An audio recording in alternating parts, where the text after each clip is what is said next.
Opponent, please. My name is Dr. Tapper, 16909 Burke Street, Omaha, Nebraska.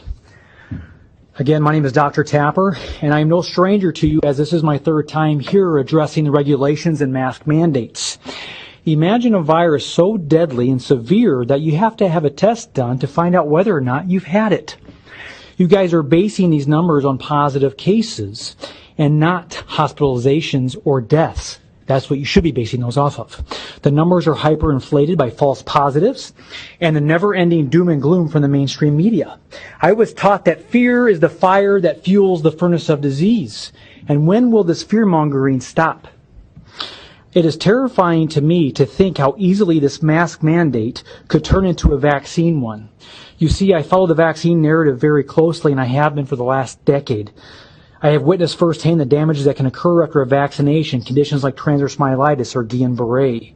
I have met many families that have lost a child to vaccine injury. Injuries are real and not rare. The companies that lie and gaslight these poor families are the same companies and organizations that feed you and the public this corona propaganda. Last year, the World Health Organization stated that the greatest threat to our health is people who refuse vaccinations. Shortly after that, the ACIP for the CDC stated that they cannot force vaccinations, but they could force compliance. How are they going to do that? I don't wear a mask anywhere I go. And the public shaming that occurs is beyond humiliating.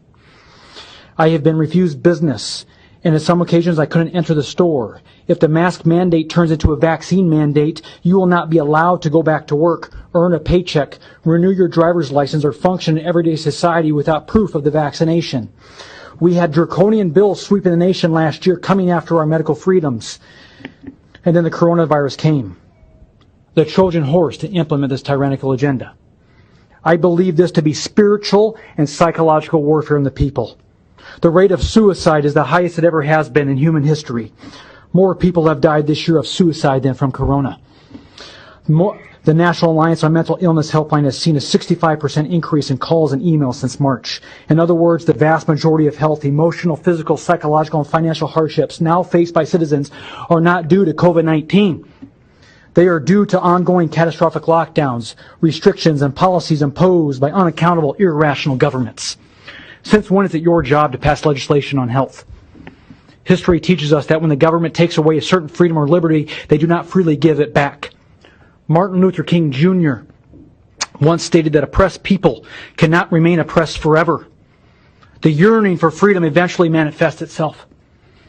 We are 6 months into this circus that was supposed to be 2 weeks to flatten the curve. I pray to the good Lord above that the people wake up and realize that we're not dealing with a temporary inconvenience here, but we are headed into a